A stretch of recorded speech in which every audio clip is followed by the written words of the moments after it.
지난주에 나눴던 말씀 2장 11절부터 25절 말씀 같이 잠깐 나눠보겠습니다. 주님은 때로 우리를 광야로 이끄십니다. 모세가 애굽의 왕자로서 40년을 지냈죠. 애굽에 깊이 살았어요.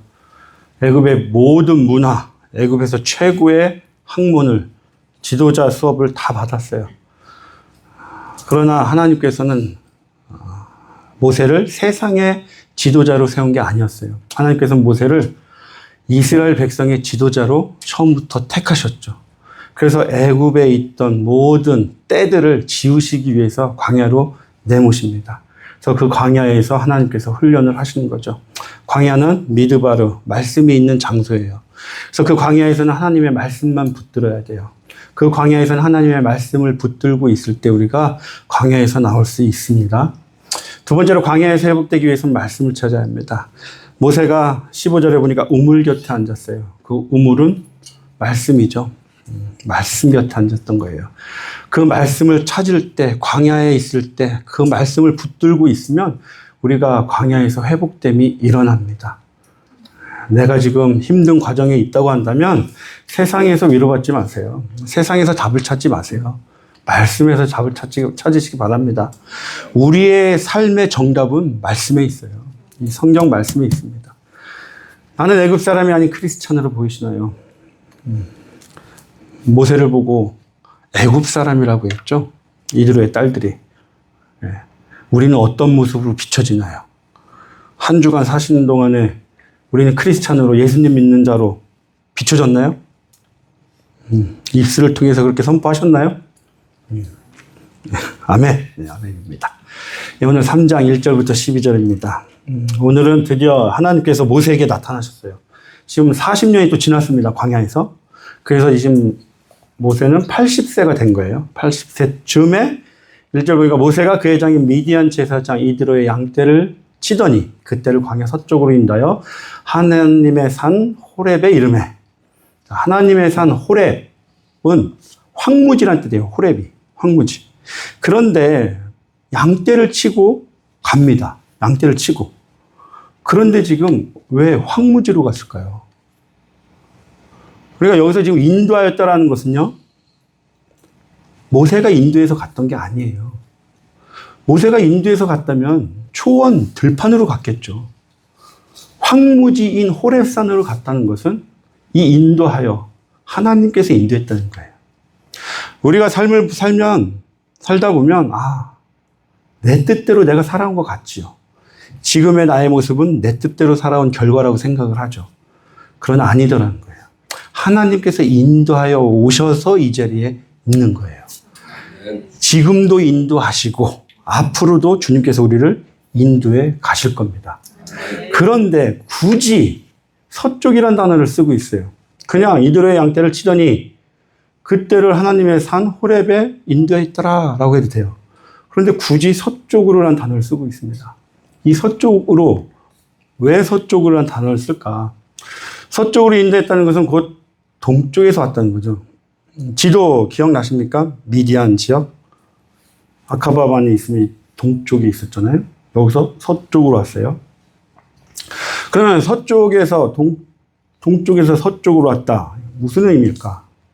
성경을 좀 찾아볼까요? 5군데를 찾아볼 거예요. 5군데. 그래서 제가 오늘 성경책 갖고 오라고 그랬죠? 창세기 3장 볼까요? 창세기 3장 24절입니다. 성경 보시면 창세기 3장 24절. 이같이 하나님이 그 사람을 쫓아내시고 아담과 하와를 쫓아내십니다. 에덴 동산 동쪽에 그룹들과 두루 도는 불칼을 두어 생명나무의 길을 지키게 하니라. 그러니까 아담과 하와가 타락을 했어요. 죄를 지었습니다. 그리고 나서 쫓아냅니다. 어느 방향으로? 동쪽으로 쫓아내요. 에덴 동산이 있으면 에덴 동산이 성전이라고 그랬죠. 성전의 문은 동쪽에 있다고 그랬잖아요. 동쪽으로 쫓아냈어요. 동쪽으로 갑니다. 자, 창세기 4장 16절 볼까요? 가인, 아벨을 죽인 가인이 여호와 앞을 떠나서 또 죄를 지은 거죠. 살인이란 죄를 지었어요. 에덴 동쪽 노 땅에 거주합니다. 에덴의 동쪽으로 갔어요. 살인자 가인도. 창세기 11장 볼까요? 창세기 11장 2절. 노아의 홍수 사건 이후입니다. 노아의 홍수 사건 이후에 온 땅의 언어가 하나요, 말이 하나였더라. 이에 사람들이 동방으로 옮기다가 시날 평지를 만나 거기 거류하며 동쪽으로 이동하죠. 동쪽으로 이동해서 바벨탑을 쌓습니다. 바벨탑을 쌓은 이유는 우리가 저 높이 올라가서 하나님과 같이 우리의 이름을 내자. 하나님을 대적하기 위해서 바벨탑을 쌓죠. 이 사람들이 이동한 곳이 동쪽이더라는 거예요. 13장을 볼까요? 13장 11절. 그러므로 롯이 요단 온 지역을 택하고 동으로 옮기니 그들이 서로 떠난지라. 동으로 옮겼어요. 근데 그 동쪽에는 무엇이 있었어요? 소돔과 고모라가 있었죠. 타락한 도시로 갔다는 얘기예요. 마지막으로 25장 6절을 펴볼까요? 25장 6절. 아브라함이 죽습니다. 25장 6절.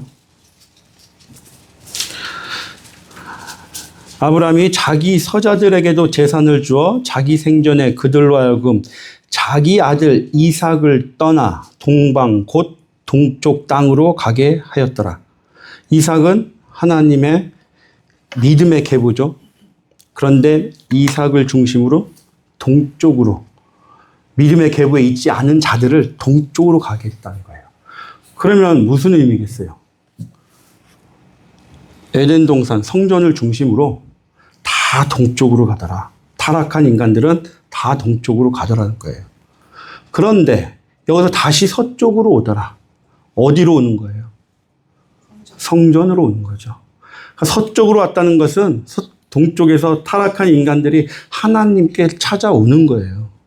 동방 박사들이 동쪽으로부터 예수님께 오잖아요. 서쪽으로 오는 거예요. 동쪽으로부터. 그러니까 무슨 얘기냐? 우리 삶의 중심이 서쪽, 성전 중심으로 살아라. 우리 삶이 가는 방향은 반드시 성전으로 향해야 된다는 거예요. 멀어지는 게 아니라 안으로 가야 돼요. 성전을 향해서 가야 돼요. 성전 중심의 삶을 사시길 소망합니다. 여러분, 교회 중심의 삶을 사세요. 교회 중심의 삶을 사는 게 성전 중심인 거예요. 세상으로 나가지 마시고 교회 중심으로 교회 근처에서 교회를 왔다 갔다 하면서 교회랑 연결이 돼서 사시라는 얘기예요. 그게 우리의 삶의 이익입니다. 가장 행복한 삶은 연결돼서 사는 거예요, 교회랑. 예수님과 연결돼서 사는 거예요. 괜히 나 혼자 저 동쪽으로 떨어져서 살아봤자 축복이 아닙니다. 타락이에요. 타락의 길로 가는 게 동쪽으로 멀리 가는 거라고 지금 말씀하고 있는 겁니다. 계속해서 오늘 본문 보겠습니다. 호렙의 이름이 이르니 2절 여호와의 사자가 떨기나무 가운데로부터 나오는 불꽃 안에서 그에게 나타나시리라. 호렙은 황무지라고 그랬죠. 여호와의 사자입니다. 사자. 사자가 단수로 쓰였어요. 그러면 단수로 쓰이면 주로 기억하세요? 성자를 의미합니다. 성자. 여호와의 사자, 성자를 의미해요. 성자가 떨기나무. 떨기나무는 가시나무입니다. 가시나무. 어떻게 생겼냐면 잘 보이시나요? 되게 쓸모없는 나무예요. 저희 예리 누나 살 때도 보면 이렇게 길을 가다 보면 이렇게 덩쿨이 있어요. 막 굴러다녀요. 바람 불면. 이거는 뭐 어떤 뭐 가구나 목재로도 못 써요. 그냥 다 태울 수밖에 없는 나무들이에요. 그런 나무가 떨기나무예요. 가구로 쓸 수 있는 나무는 조각목입니다. 같은 가시나무인데 가구로 쓸 수 있는 거는 조각목이에요. 그 조각목은 나중에 저희가 출애굽기 뒷부분에 나오는데 그 조각목을 가지고 번제단을 만들고 법궤를 만들죠. 거기에 금을 씌워서 같은 가시나무인데. 그러니까 이 떨기나무가 의미하는 게 뭐겠어요? 아무 쓸모없는 나무예요. 근데 가시나무예요. 그 어원은 뭐냐? 찌르다예요. 찌르다. 우리가 생각나죠? 서로 찔러대잖아요. 말로 다 막 찔러대잖아요. 서로. 상처 주잖아요. 그래서 이 떨기나무가 의미하고 있는 것은 애굽의 노예 생활을 하고 있는 이스라엘 백성, 그리고 광야에서 40년 동안 있던 모세의 모습을 떨기나무라고 합니다. 그리고 우리의 모습들을 떨기나무라고 얘기하는 거예요. 그런데 여호와의 사자, 떨기나무, 우리 가운데 나오는 불꽃. 이 불꽃이라는 단어가요, 창이 있잖아요. 창 끝에 있는 불이에요. 그 의미예요. 불꽃이 창 끝에 붙은 불. 그 모양입니다. 안에서 그에게 나타나시니라. 지금 2절의 말씀은 사도행전 2장의 말씀과 유사한 거예요. 호련히 하늘로부터 급하고 강한 바람 같은 소리가 있어 그들이 앉은 온 집에 가득하며 마치 불의 혀처럼 오늘 본문에서는 창 끝과 같이 생긴 불이 오는 거예요. 갈라지는 것들이 그들에게 모여 각 사람 위에 하나씩 임하여 있더니 떨기나무가 이스라엘 백성이라고 그랬죠. 우리라고 그랬죠. 각 사람에게 임했던 거죠. 그 모습입니다. 그런데 그 떨기나무에 불이 붙었으나 그 떨기나무가 사라지지 아니하는지라. 불이 붙었는데 떨기나무가 타지 않다는 거예요. 주님은 하나님 나라 사역을 위해 필요한 모든 것을 우리에게 공급해 주십니다. 무슨 의미냐? 오늘 본문 말씀을 들으신 분은 들으셨을 거예요. 저희가 2022년에 하나님께서 교회 개척에 대한 비전을 주셨어요. 2022년도에. 그때 처음 주실 때 저는 계속 아닙니다. 아니죠. 거부했어요. 저는 주님 목회를 아무나 하나요? 전 아니죠. 저는 선교사가 좋습니다. 목회 저는 못할 것 같습니다. 계속 거부했어요. 그러다가 계속 거부하다가 하나님께서 오늘 말씀을 딱 주신 거예요. 이 말씀이었어요. 2절. 떨기나무가 사라지지 아니하는지라. 이 말씀을 딱 읽고 그냥 엎드렸어요. 네 능력으로 하는 게 아니다. 그 말씀하시더라고요. 네가 가진 거 하나도 안 쓴다 내가. 네 능력? 네가 무슨 능력이 있는데. 내가 할 거야. 내가 하니까 너는 그냥 따라만 와. 순종하고 와. 이 말씀을 읽고 제가 아무 소리 못했어요. 알겠습니다, 주님. 개척하겠습니다. 그 2022년에 정확히 이제 3월랑 12월 달에 그 마음을 굳게 닫았죠. 그리고 나서 6개월 후에 이쪽으로 다시 이사 온 거예요. 애리조나에서. 그래서 이 말씀을 읽을 때마다 자꾸 그 생각이 나는 거예요. 여러분, 주님은요, 우리 거 사용 안 해요. 우리가 뭐가 잘났어요? 능력이 뭐가 있어요, 저희가? 주님이 필요하시면 주님이 능력 주세요. 주님이 필요하시면 주님께서 다 주세요. 다 채워주세요. 그럼 우리는 그냥 말씀에 순종만 하면 되는 거예요. 우리 교회도 똑같아요. 필요한 자들, 필요한 물건들, 물질들, 저희는 그냥 주님 말씀 붙들고요. 복음대로만 살고 우리 신앙생활 열심히 하면 하나님께서 다 채워주시고 다 인도해 주시는 거예요. 우리가 할 수 있는 건 그냥 순종이에요. 말씀에 아멘, 순종하겠습니다. 그러면 주님께서 다 채워주시고 인도해 주시더라라는 거예요. 이에 모세가 이르되 내가 돌이켜 가서 이 큰 광야를 보리라. 떨기나무가 어찌하여 타지 아니하는 거 아니? 그때에 여호와께서 그가 보려고 돌이켜 오는 것을 보신지라. 하나님이 떨기나무 가운데서 그를 불러 이르시되 모세야 모세야 하시매 그가 이르되 내가 여기 있나이다. 모세야 모세야 두 번 부르시죠. 성경에요. 모세야 모세야. 사람의 이름을 두 번 부른 데가 딱 5군데가 나와요. 제일 먼저 어디냐? 아브라함의 창세기 22장 11절에 모리아산에서 이삭을 하나님께 바치려고 그러죠. 그때 칼을 들어서 죽이려고 할 때 아브라함아 아브라함을 부릅니다. 네가 나를 경외하는 줄 이제야 알겠노라. 아브라함이 그리고 나서 만국의 아버지가 되죠. 믿음의 아버지가 됩니다. 그리고 두 번째 나오는 데가 야곱이에요. 창세기 46장에 야곱이 애굽으로 내려가야 되는지 말아야 되는지 고민합니다. 그래서 희생제물을 드려요. 화목제사를 드립니다. 그때 하나님께서 나타나셔서 야곱아 야곱아 애굽으로 내려가라. 내가 너와 함께 할 것이다. 그리고 네 후손을 다시 이리로 부를 것이다. 라고 약속을 해주세요. 하나님의 백성을 기르시기 위해서 나타나신 거예요. 그리고 세 번째가 오늘 모세에게 나타난 거예요. 네 번째는 사무엘에게 나타납니다. 사무엘에 나타나죠. 사무엘아, 사무엘아. 그 당시는 어땠나요? 사사시대가 끝나는 시대였어요. 하나님의 말씀을 대언할 자가 없던 시대예요. 하나님의 백성들이 있는데 이들에게 하나님의 말씀을 줘야 돼요. 백성들이 하나님의 말씀 꼴을 먹어야 되잖아요. 하나님의 양들이 하나님의 말씀을 먹고 커야 되는데 그 말씀을 선포할 자가 없는 거예요. 하나님이 얼마나 아프셨겠어요. 내 아들들이, 내 양들이 말씀을 못 먹고 있는데, 굶고 있는데, 기갈인데 얼마나 답답하셨겠어요. 그래서 사무엘을 부른 거예요. 사무엘아, 사무엘아, 빨리 너가 내 백성들을 먹여라. 말씀의 꼴을 먹여라. 사무엘아, 사무엘아. 급하게 나오시죠. 그리고 마지막으로 나타난 데가 바울입니다. 네. 사울에게 사울아, 사울아. 다메섹 도상에서 나타나셨죠. 그때 얼마나 급하셨겠어요.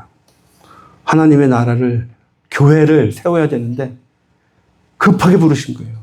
사울아, 사울아. 너 왜 아직도 정신 못 차리니? 네가 지금 박해하는 건 예수야. 나야. 왜 나를 박해하느냐? 그래서 대사도가 되죠. 오늘 모세도 그렇습니다. 모세야, 모세야. 2번 부르신 건 급하신 거예요. 2번 부를 때마다 이 역사에요, 전환점이 있는 거예요. 역사의 변곡점이 됩니다. 새로운 시대가 열리든지 뭔가 준비하시는 과정 속에서 주님께서는 그 사람을 세울 때 2번씩 부르시고 나오시는 거예요. 주님께서 여러분 각자를 2번 부르시길 소망합니다. 네, 2번씩 부릅니다. 하나님이 이르시되 이리로 가까이 오지 말라. 내가 선 곳은 거룩한 땅이니 내 발에서 신을 벗으라. 그래서 하나님께서 말씀하십니다. 오지 마. 왜? 너는 지금 부정한 거야. 너 이 자리에 오면 죽어. 죽으니까 스탑. 그리고 신을 벗고 와. 그러면 신을 벗어라라는 의미는 무엇이겠어요? 거룩해지란 얘기겠죠. 나한테 오기 위해서 네가 거룩해져야 돼. 이 땅은 거룩하니까. 네가 부정하면 죽어. 그 얘기잖아요. 그러니까 신을 벗으라 라는 것은 거룩해져야 된다는 얘기예요. 정결해져라. 거룩해지기 위해서는 정결해져야 되겠죠. 이 말씀이 여호수아서 5장에 똑같이 나옵니다. 여호수아서 5장에 여리고성을 향해 가죠. 이스라엘이. 그때 여호와의 군대 대장이 그 앞을 딱 가로막습니다. 당신은 누굽니까? 우리 편입니까? 저쪽 편입니까? 했을 때 얘기합니다. 나는 여호와의 군대 대장으로 이곳에 있는 것이다. 여호수아가 이르되 내 발에서 신을 벗으라. 내가 선 곳은 거룩하니라 하니 여호수아가 그대로 행하니라. 신을 벗으라. 이곳은 거룩하니까. 신명기서 7장 1절 볼까요? 내 하나님 여호와께서 너를 인도하사 내가 가서 차지할 땅으로 들이시고 내 앞에서 여러 민족 헷 족속 기르가스 족속 외우세요. 기르가스 족속, 아모리 족속, 가나안 족속, 브리스 족속, 히위 족속, 여부스 족속, 곧 너보다 많고 힘이 센 7 족속을 쫓아내실 때에, 여기서 쫓아내다 라는 단어가 똑같은 단어예요. 쫓아내다. 그러니까 쫓아내다라는 단어가 벗어라 랑 같은 거예요. 그러면 여기에 있는 7 족속을 쫓아내다, 7 족속을 벗어내라. 무슨 의미겠어요? 이 7 족속의 의미는 우리가 옛날에 한번 나눴던 걸로 기억하는데, 7 족속은요, 그냥 7 족속을 의미하는 게 아니라 가나안 땅에 있는 7 가지의 영적인, 예를 들어 두려움, 교만, 육적인 생각, 탐욕, 이것을 이 아모리, 헷, 기르가스, 가나안, 브리스 그 이름에 담고 있는 뜻이 다 그런 거예요. 그 우리 안에 있는 두려움과 탐욕과 육적인 생각들, 이것들을 다 벗어버려라. 다 쫓아내라. 그 의미를 얘기하고 있는 거예요. 그래서 7 족속은 그 의미입니다. 이게 마태복음에서는 이렇게 얘기해요. 이에 이르되 내가 나온 내 집으로 돌아가리라 하고 와보니 그 집이 비고 청소되고 수리되었거늘 이에 가서 저보다 더 악한 귀신 7을 데리고, 여기서 얘기하는 그 7 귀신이 7 가나안 족속을 얘기하는 거예요. 우리 안에 있는 악한 것들, 그 악한 7 가나안 족속을 우리 안에서 다 빼라, 버려라, 그 말씀을 하고 있는 거예요. 그럴 때 너희들이 거룩해진다. 그럴 때 정결해진다. 그 얘기를 하고 있어요. 그럼 우리가 정결해지고 거룩해지기 위해서는 어떻게 해야 되느냐? 에베소 5장 26절 보세요. 물로 씻어 말씀으로 깨끗하게 하사 거룩하게 하시고, 말씀으로 우리를 거룩하게 하신다는 얘기하고 있어요. 디모데 전서 볼까요? 4장 5절. 하나님의 말씀과 기도로 거룩하여지니라. 주님께서는 분명히 신을 벗어라, 거룩해져야 된다라고 얘기합니다. 그런데 우리가 어떻게 거룩해질 수 있느냐? 말씀과 기도로 거룩하여 짐이라. 말씀 붙드시기 바라요. 말씀으로 날마다 우리가 사도 바울처럼 죽노라. 나는 날마다 말씀으로 죽노라. 이게 우리가 거룩해지는 거예요. 이게 우리가 정결케 되는 거예요. 그럴 때 주님께 가까이 갈 수 있는 거예요. 주님이 우리가 말씀으로 거룩해지지 않으면 오지 말라고 그러시는 거예요. 또 부정하잖아. 두 번째는 자기의 소유권을 포기하는 겁니다. 자기의 소유권을 포기한다는 것은 자기 부인이에요. 룻기 볼까요? 옛적 이스라엘 중에는 모든 것을 무르거나 교환하는 일을 확정하기 위하여 사람이 그의 신을 벗어 그의 이웃에게 주더니 이것이 이스라엘 중에 증명하는 전례가 된지라. 이에 그 기업물을 짜 나오미 남편의 땅을 팔아야 돼요. 근데 먼저 살 사람은 그 가족, 친척 중에 기업물을 자가 있는 거예요. 그 사람이 먼저 우선권이 있는 거죠. 근데 그 기업 물을 자가 와서 나 기업 안 물어. 이 사람 땅 나 안 사. 만일에 내가 이 기업 물을 거면 나오미를 나의 아내로 맞이하고 나중에 그 땅들은 다 나오미 자녀들한테 줘야 되는 거예요. 그러니까 이 기업 물을 자는 내가 손해네? 안 하는 거예요. 나 기업 안 물을래. 그럴 때는 어떻게 하냐? 신발을 벗으라는 거예요. 신을 벗어라. 그 얘기는 내가 이 기업 물을 소유권을 넘겨주는 거예요. 그래서 보아스가 내가 하겠다라고 하는 거예요. 내 소유권을 넘겨주는 거예요. 근데 마태복음에서 그 소유권을 팔아 라는 단어가 뭐라고 그랬나요? 우리가 자기 부인이라고 했죠. 자기의 소유를 다 팔아. 내가 가진 모든 것이에요. 그것을 다 팔아서 생명을 사는 거예요. 그 얘기는 나를 부인하는 거라고 했잖아요. 자기 부인. 나를 따르려거든 자기를 부인하고 자기 십자가를 지고 따르라고 했잖아요. 그 말씀인 거예요. 내 소유를 다 팔았다. 자기를 부인해라. 그게 신발을 벗다라는 의미입니다. 자신의 소유권을 포기하는 거예요. 그래서 하나님께서 우리가 가까이 가기 위해서는 신을 벗으면 되는 거죠. 그래서 신을 벗는다는 의미는 말씀으로 거룩하여지고 자기 부인이 되는 겁니다. 그럼 날마다 주님께 가까이 가시기 바라요. 그러기 위해서는 말씀으로 거룩해져야 돼요. 그리고 자기 부인이 일어나야 된다고 지금 말씀하고 있습니다. 7절 보겠습니다. 여호와께서 이르시되 내가 애굽에 있는 내 백성의 고통을 분명히 보고 그들이 그들의 감독자로 말미암아 부르짖음을 듣고 그 근심을 알고. 주님께서 다 보고 듣고 알고 계세요. 이 말씀은 임마누엘의 하나님이라는 거예요. 우리 안에 계시기 때문에 같이 우리가 무엇을 보든지 무엇을 듣든지 다 알고 계시다는 거예요. 여러분 안에 계세요. 여러분 안에. 여러분이 보는 거 다 같이 봅니다. 그러니까요, 집에서 유튜브 보실 때 조심해서 보세요. 주님도 같이 보고 계시는 거예요. 뭐 보나? 무엇을 듣나? 다 들으세요. 무섭죠? 임마누엘의 하나님입니다. 같이 있어요.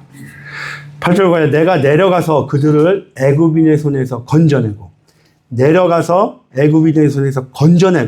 그들을 그 땅에서 인도하여 아름답고 광대한 땅, 젖과 꿀이 흐르는 땅, 곧 가나안 족속과 헷 족속과 아모리 족속, 브리스 족속, 히위 족속, 여부스 족속의 지방에 데려가라. 데려가려 하노라. 보세요. 내려갔어요. 건져냈어요. 인도합니다. 그리고 데려가요. 구원을 보여주시는 거예요. 구원. 그러니까 무슨 말씀이냐. 구원에 있어서 우리가 한 건 하나도 없다는 거예요. 주님께서 우리에게 내려와 주신 거고 주님께서 우리를 건져내 주신 거고 인도해 주신 거예요. 우리는 하나도 한 게 없어요. 전적인 주님의 은혜라는 거예요. 여기서 또 하나 볼까요? 8절에 볼게요. 젖과 꿀이 흐르는 땅이랍니다. 생각해 보세요. 가나안 땅이 애굽보다 더 젖과 꿀이 흘렀나요? 그렇게 비옥한 땅이었나요? 애굽이 훨씬 더 비옥했죠, 땅을. 그런데 젖과 꿀이 흐르는 땅이래요. 그리고 아름답다고 얘기합니다. 그 이유가 무엇일까? 정말로 젖과 꿀이 흘렀을까? 중요한 것은요, 애굽 땅이 훨씬 더 비옥했죠. 그러나 그 땅을 젖과 꿀이 흐르는 땅이라고 안 했어요. 왜? 애굽을 통치하고 있는 것은 세상왕 바로가 통치하고 있는 거예요. 그러나 가나안 땅은 하나님이 통치하시는 땅이에요. 하나님이 우리에게 주신 땅이에요. 누가 나를 통치하느냐? 내가 누구 아래에 있느냐가 젖과 꿀이 흐르는 땅이 되는 거예요. 이 세상에 살아가는 게 너무 힘들어요. 그러나 주님이 내 안에 계시고 주님이 나를 통치하고 계시다면 이 땅이 젖과 꿀이 흐르는 땅인 거예요. 저 세상 사람들하고 저희랑 같이 똑같은 땅에 살지만 저희는 이 땅이 젖과 꿀이 흐르는 축복된 땅인 거예요. 그러나 세상 사람들은 너무나 힘든 땅이 되는 거예요. 광야가 되는 거예요. 그것은 나를 통치하는 자가 누구냐? 누가 나의 왕이냐? 그 차이라는 거예요. 여러분, 우리의 왕은 오직 예수 그리스도 한 분이에요. 예수님이 저희를 통치하시기 때문에 우리는 부족함이 없어요. 젖과 꿀이 흐르는 거예요. 무엇이든지 풍성한 거예요. 세상 사람들이 저희보다 너무 더 열심히 한다 하더라도 더 많이 가지고 있어도 우리보다 부유하지 않아요. 부유한 것은 숫자가 아니에요. 이 안에 있는 거예요. 이 안에. 아무리 많으면 뭐예요? 채워지지 않는데. 근데 우리는 얼마든지 예수 그리스도로 채워져 있잖아요. 젖과 꿀이 흐르는 땅이실 소망합니다. 이 땅이. 네.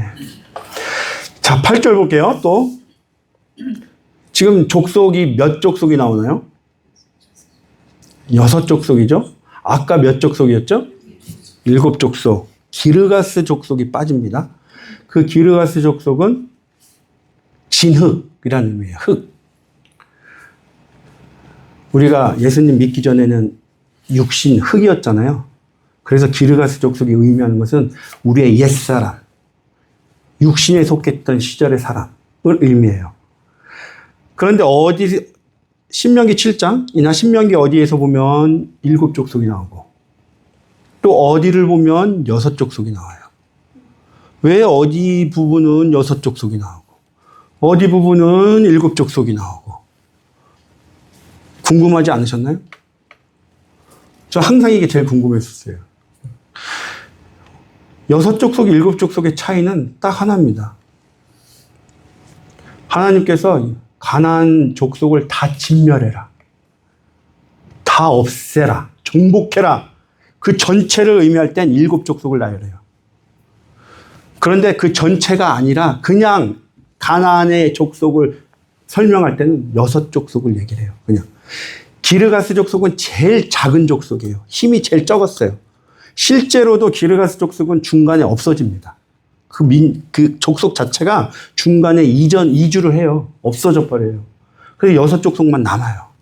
그래서 상징적으로 볼 때 가나안 땅의 7족속, 가나안에 있는 모든 족속을 다 진멸해, 다 없애. 이러한 일들이 나올 때는 꼭 7족속을 다 나열하는 거예요. 차이는 딱 하나예요, 그거. 그 이외에는 대부분이 6족속. 창세기 15장에서는 10족속을 나열합니다, 10족속. 하나님께서 아브라함에게 줄 가나안 땅에 있는 10족속을 쭉 나열해요. 그거는 더 많이 얘기하는 거예요. 아브라함에게 줄 땅이 더 많다, 더 크다. 그걸 상징하는 거예요, 그냥. 그래서 충만수, 완전수를 하는 거죠. 그래서 차이는 그거 하나입니다. 헷갈리지 마세요. 왜 여기는 6족속이 나오고, 왜 여기서 7족속이 나오고, 왜 그러지, 성경이? 문제가 있나? 하나의 차이는 진멸입니다. 대표성을 가지고 있는 거예요.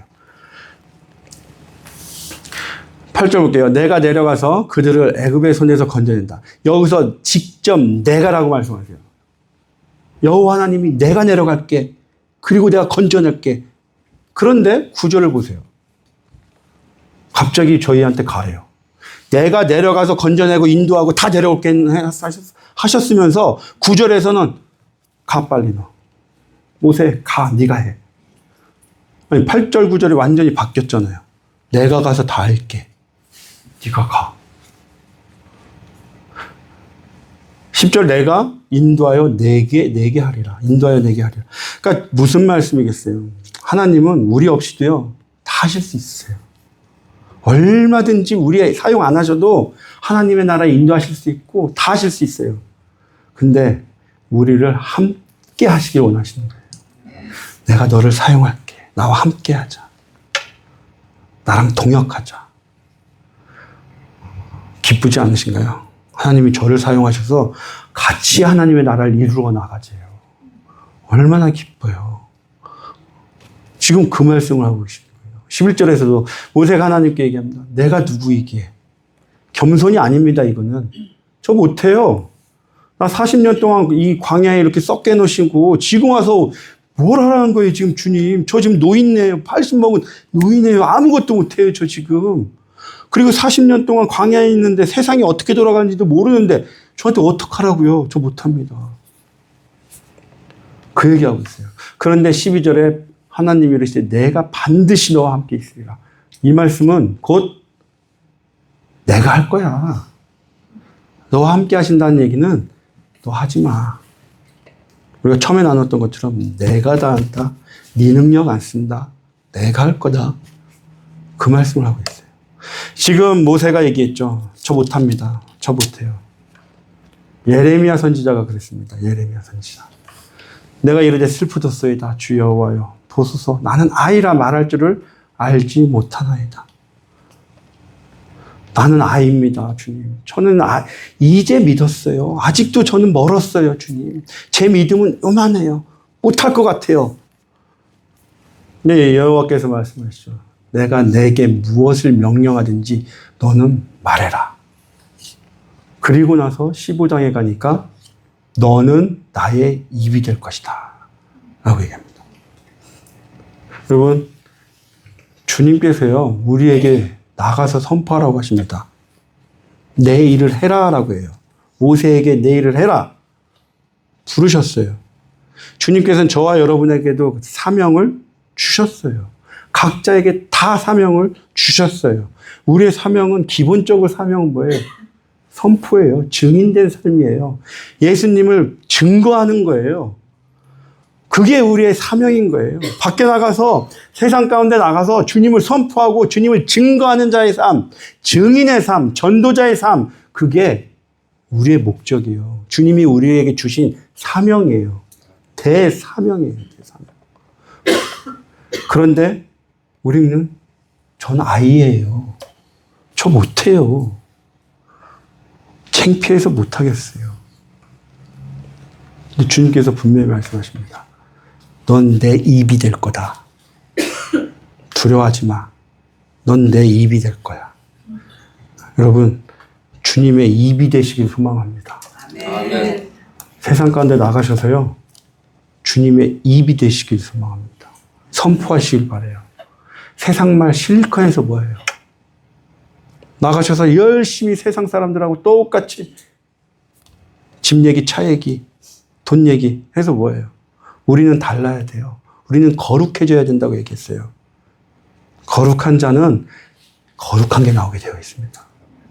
우리의 입을 통해서 하나님의 말씀만 증거되길 소망해요. 하나님은 저와 여러분을 사용하시길 원하십니다.